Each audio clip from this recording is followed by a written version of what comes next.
Hola a todos, hoy vamos a meternos de lleno en la historia de Berlín, una ciudad que se define más que nada por su increíble capacidad para transformarse, para caer y, sobre todo, para volver a levantarse una y otra vez. Parece una contradicción, ¿verdad? ¿Cómo es posible? Pues bien, para encontrar la respuesta, tenemos que hacer un viaje por su pasado. Un pasado turbulento, de destrucción, de división y finalmente de un renacimiento que fue, la verdad, espectacular. Y para empezar este viaje tenemos que ir mucho más atrás, mucho antes de la Guerra Fría. Porque antes de ser el centro de la vanguardia que soy, Berlín fue el corazón palpitante de un imperio. Fijaos, su ascenso fue meteórico. En apenas unos siglos pasó de ser una capital regional a la cabeza del poderoso Reino de Prusia y ya para 1871 era el centro neurálgico del Imperio alemán. Cada paso iba consolidando su poder, una trayectoria que por desgracia alcanzó su punto más oscuro en 1933 como epicentro del Tercer Reich. Casi 4,5 millones de personas. Ojo, esta era la población de Berlín en 1939. Para que nos hagamos una idea, era una metrópolis que bullía, súper avanzada en cultura, en ciencia, una de las ciudades más grandes e influyentes del mundo, justo antes de que todo saltara por los aires. Y el colapso fue absoluto. Al terminar la Segunda Guerra Mundial, Berlín era literalmente un paisaje de escombros, un fantasma de lo que había sido. Esta destrucción masiva no fue solo el fin de una era, fue lo que se llamó el Año Cero, el punto de partida para una realidad completamente nueva y, sobre todo, dividida. De esas cenizas de la guerra, lo que surgió fue una nueva división. Una que no solo afectó a Alemania, sino al mundo entero. Y Berlín, se quedó justo en medio de la fractura, en la primera línea de este nuevo conflicto. La ciudad se partió, literalmente en dos mundos que no tenían nada que ver. Por un lado, Berlín Oeste, una especie de isla capitalista rodeada de territorio comunista que administraban los aliados occidentales. Y por otro, Berlín Este, proclamada capital de la nueva República Democrática Alemana, bajo la influencia soviética. Dos ideologías enfrentadas calle contra calle.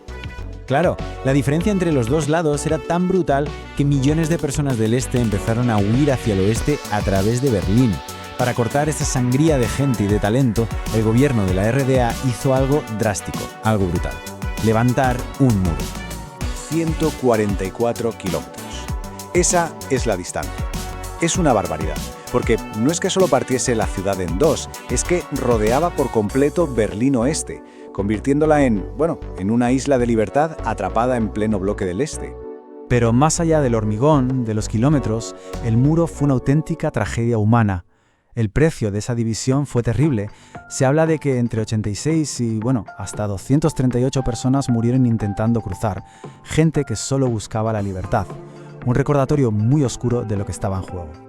Pero claro, ya se sabe, ninguna barrera es para siempre. Y la historia de Berlín estaba a punto de dar otro giro de guión espectacular, uno que el mundo entero observó sin poder ni respirar. Empezaba el capítulo de la reunificación. Apuntad esta fecha, 9 de noviembre de 1989. Ese día lo cambió absolutamente todo. El muro de Berlín cayó. Y no por una batalla, sino por la presión de la gente. Fue una noche que simbolizó el fin de la Guerra Fría y el inicio de una tarea gigantesca: volver a unir una ciudad y un país. La caída del muro fue como la primera pieza de un dominó gigante. A partir de ahí, todo se aceleró. Al año siguiente, en 1990, llegó la reunificación oficial de Alemania. Con Berlín de nuevo como capital, se puso en marcha uno de los proyectos de renovación urbana más bestiales de la historia moderna. Y los resultados, se ven por todas partes. La nueva arquitectura se diseñó para contar una historia. Te fijas en la cúpula de cristal del Reichstag, por ejemplo, eso grita transparencia. O vas a Potsdamer Platz, que antes era tierra de nadie y ahora está llena de rascacielos. Eso es futuro. Y por supuesto los trozos del muro que se conservan nos recuerdan el pasado. Cada edificio cuenta un trozo de la historia de este nuevo Berlín. Y con todo esto llegamos al Berlín de hoy. Una ciudad que no es que solo se haya reconstruido físicamente, es que se ha forjado una identidad global completamente nueva, única, que ha nacido de sus propias cenizas. La recuperación de la población es alucinante. Pensad que de los poco más de 2 millones de habitantes que quedaron después de la guerra, hoy la ciudad casi llega a los 4 millones. Es la prueba del algodón del increíble poder de atracción que ha conseguido la capital reunificada. Y esa atracción es mundial, ¿eh? La comunidad turca, por ejemplo, es la más grande, pero es que hay una presencia enorme de toda Europa y en los últimos años de sitios como Siria. Berlín hoy es un verdadero puzzle de culturas, un imán para gente de todo el planeta. Pero si hay algo que define a Berlín hoy, y esto es muy curioso, es su perfil, digamos, espiritual. Más del 60% de la gente no se identifica con ninguna religión. Es un secularismo supermarcado que forma parte de su ADN liberal y abierto. De hecho, se ha ganado el apodo de la capital atea de Europa. Y en lo económico, pues Berlín se ha reinventado otra vez más.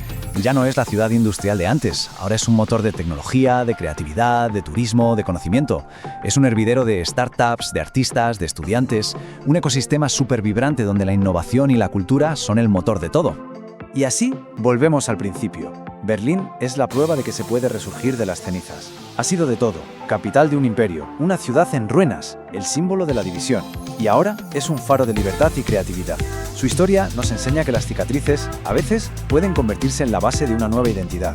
Así que la pregunta no es solo qué fue Berlín, sino qué elegirá ser a continuación. Porque si algo ha demostrado esta ciudad es que su historia nunca se detiene.